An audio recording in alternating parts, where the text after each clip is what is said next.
Hello, and welcome to Unfudge Your Marketing. This is a show where I chat with business owners about their marketing mistakes, mishaps, and things that didn't go quite as planned. But most importantly, we focus on the lessons learned for all of you, our listeners.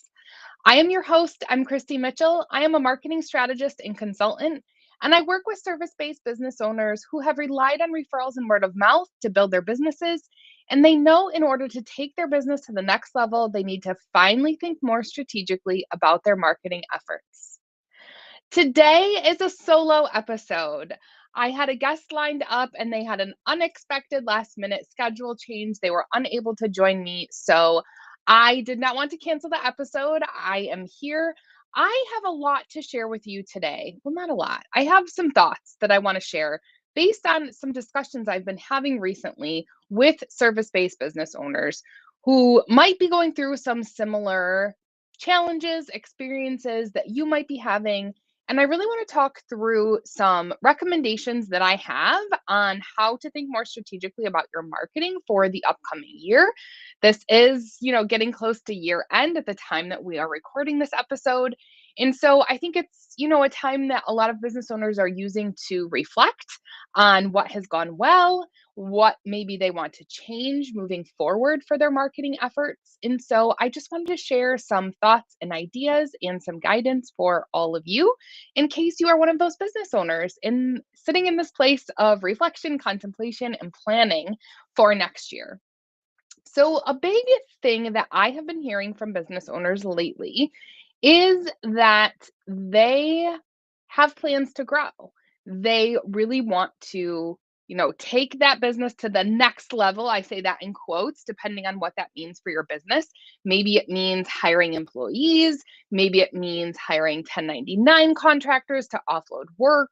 Maybe it means hiring some salespeople to do the sales for you so that you, as a business owner, can really focus on those activities that you and you alone can do, and really freeing yourself up from a lot of those marketing and sales activities that maybe you're accustomed to doing.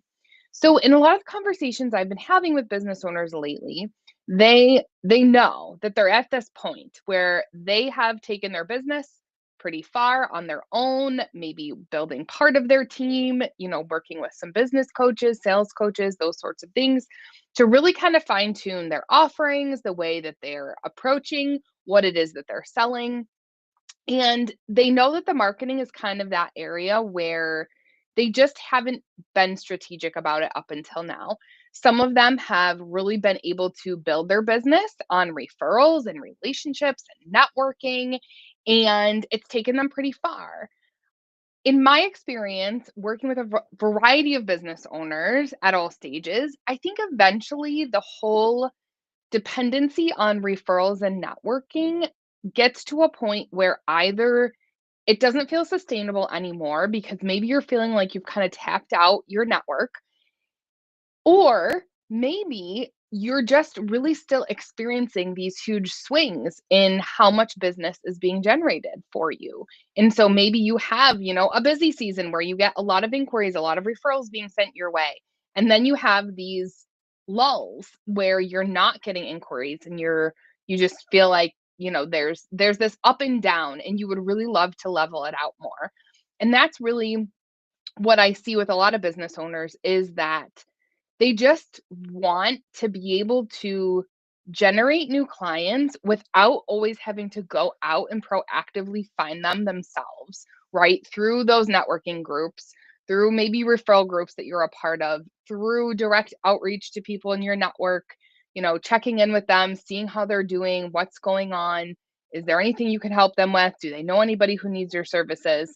Right? These things take a lot of time and energy. And as a business owner, we have to really be mindful of where we're spending our own time and energy and where we can free things up. And so this is really an area where I like to talk to business owners about getting a strategic marketing plan in place for their business, because what that can do for you is really generate those inbound leads without you always having to go out and find that next new client. So what I mean by that is, when you get a strategic marketing plan in place, which if you're new to me, new to my world, and you don't know, I always talk about the marketing funnel framework. So to me, a strategic marketing plan means that you're addressing 4 key areas of your marketing. So if we think about a funnel, right, very wide at the top, that's attract. That is how are new people learning about you and your business. That's the first step, right? People need to know that you exist. And so a lot of times our marketing efforts are focused on that awareness, that letting people know that we're here and what we have to offer. The next stage of that funnel, when you move down to a little bit more narrow, is what I call convert. And this is converting someone to become a lead, which really just means getting them to fill out a form. So now you have their name and email address so you can stay in touch with them over time through things like email marketing, which is fits into that next category, that third category of our funnel, which is usually the longest part for service-based businesses, right? We need to nurture our people. Nurture is a really key category of strategic marketing that I think a lot of times is overlooked. Because you could keep filling the top of that funnel as much as you want, but if you don't have the systems in place and the strategic plan in place to nurture your audience and stay in touch with them over time, you're going to be losing a lot of those people who entered your funnel to begin with. And so nurture is a really key category. Usually when I work with business owners, we're talking about things like email marketing, a consistent social media presence. That's how you can stay in touch with people over time, build that know, like, and trust factor, right? Because especially in service-based spaces, we purchase from people that we trust, businesses that we trust. And then the last kind of section of that funnel at the bottom is closing the deal, which I always say I'm not a sales coach, but I just like to be thinking in terms of what can you do in your marketing all along the way that makes closing that deal a little bit easier. So that's things like case studies and testimonials and online reviews, those sorts of things.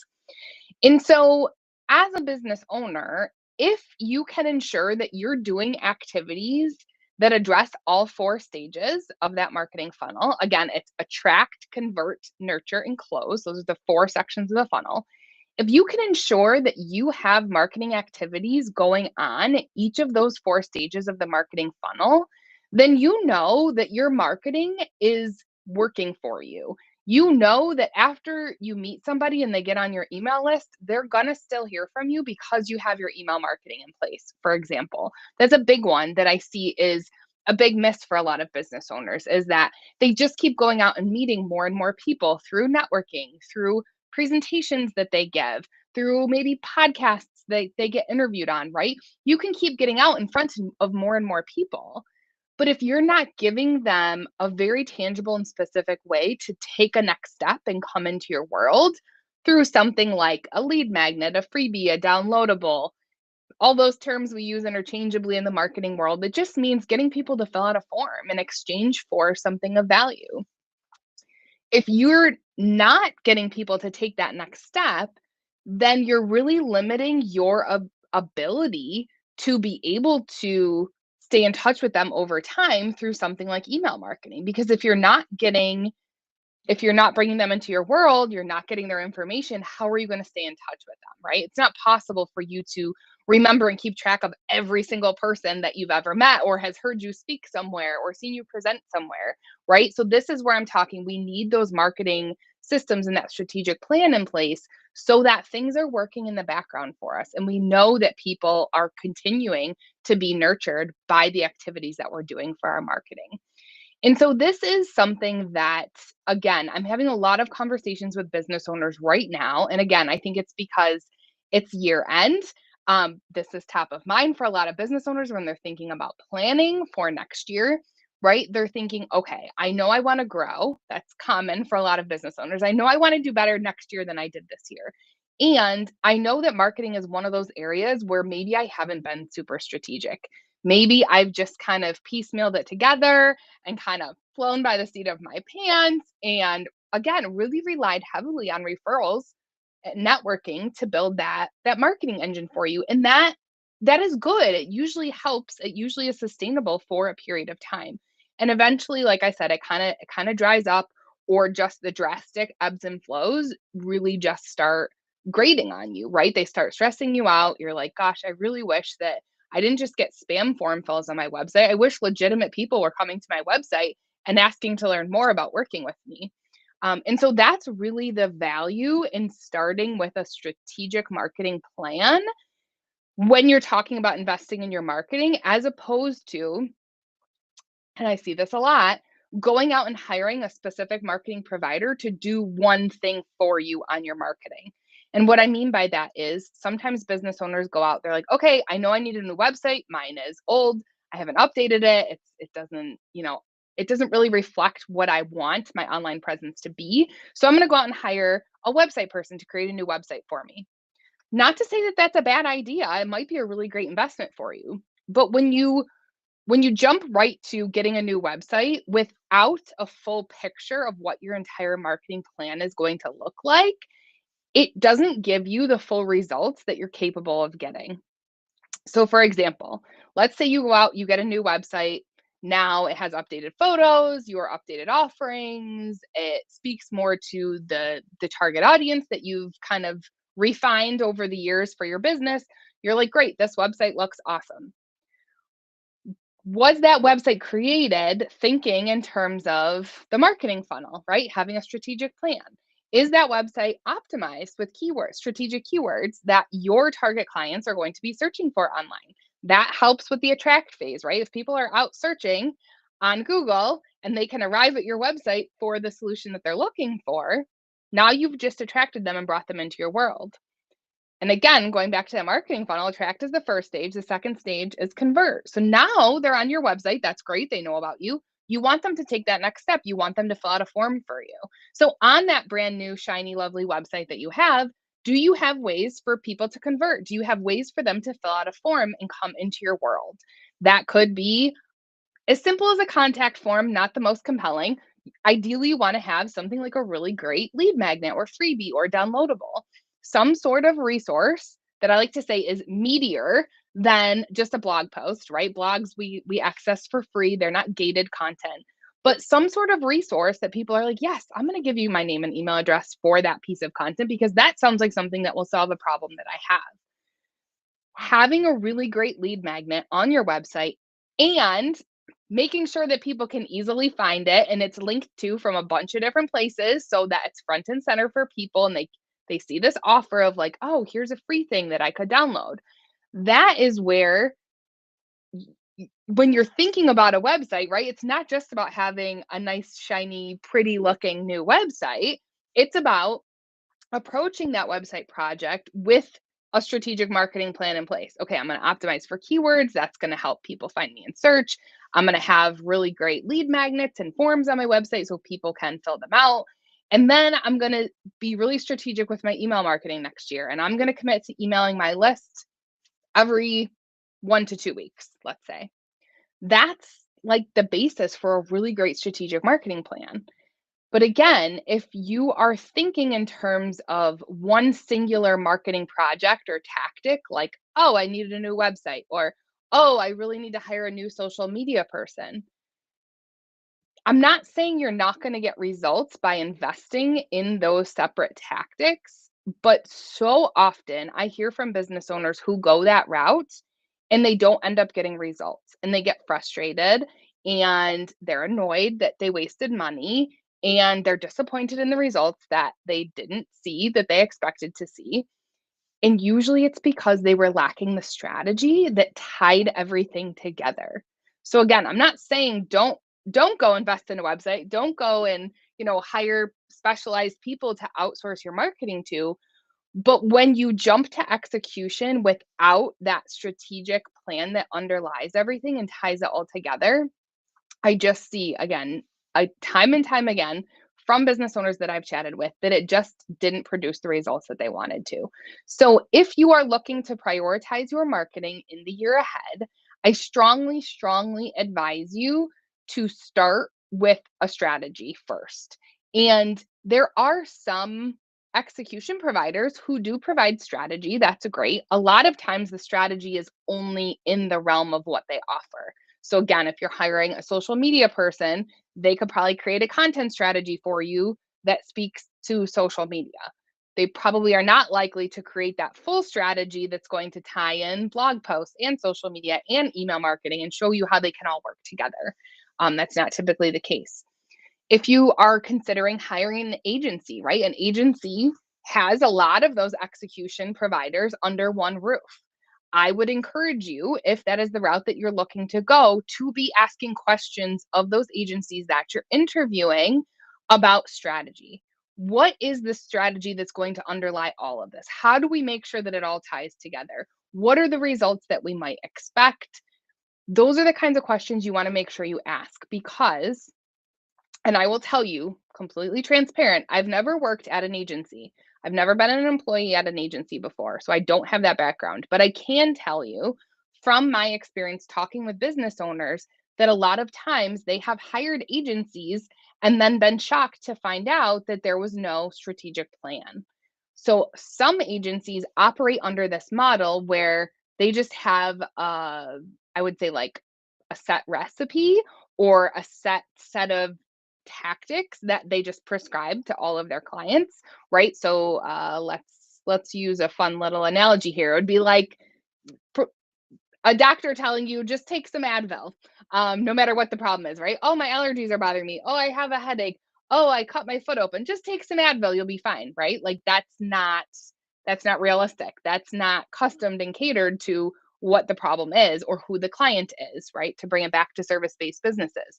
And so don't assume that just because you're going out and hiring a provider, whether it's an agency or another provider who offers a variety of marketing services, don't assume that there's a strategy behind it. Make sure that you're asking those tough questions and being very clear that you want to make sure that everything connects and that we're not just focusing on disjointed tactics that don't intertwine with each other and don't feed into each other. So, that is some of the advice that I really wanted to share, some of the guidance that I think is really, really important. Again, just based on the conversations I'm having with business owners right now who are prioritizing their marketing for the year ahead. Sometimes they are weighing, okay, do we hire a consultant and a strategist to give us a plan? Or do we just go ahead and hire this person to start writing blogs and creating social media content for us, right? As small business owners, we all know budgets are limited. And so it can be very tempting to say, I don't really want to invest in the strategy because my budget is limited. And if I spend it on the strategy, how much will I have left over for the execution? That is a somewhat common train of thought that I see from business owners. And I will tell you that the business owners who are able to take that step back, able to see kind of the big picture, really think forward into the future and understand the value of having that strategic plan first, right? It's kind of like, give you another analogy here. It's kind of like building a house, right? You don't just want to like get your two by fours and your nails and start, piecing things together and try and create a structure, right?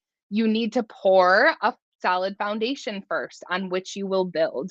So that's the analogy I always think of when I think of a solid strategic marketing plan that addresses what I call like the organic foundation of your business and your marketing. It's your website, your social media, your email marketing, those things that you can do that aren't paid advertising, that aren't, just paying to get more eyeballs on your stuff. It's building that strong organic foundation from which then you grow and you build on top of.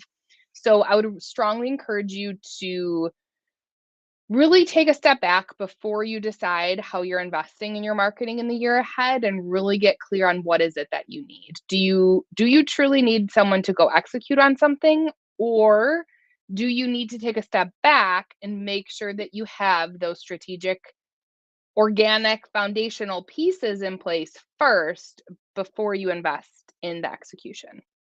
So I would love to hear your thoughts if this resonates with you, if this is something that you have struggled with in your own business. Feel free to send me a message on LinkedIn. I live there, or send me an email, Kristi, Kristi, at kristimitchell.com. I'd love to hear from you. Would love to know kind of what you're struggling with in your own marketing. See if there are any free resources that I can point you to. And yeah, keep in touch. I hope to see all of you in the new year. I have some great guests lined up to join me in January. So I look forward to continuing all of the great conversations I have been having on Unfudge Your Marketing. And I will see you in the new year.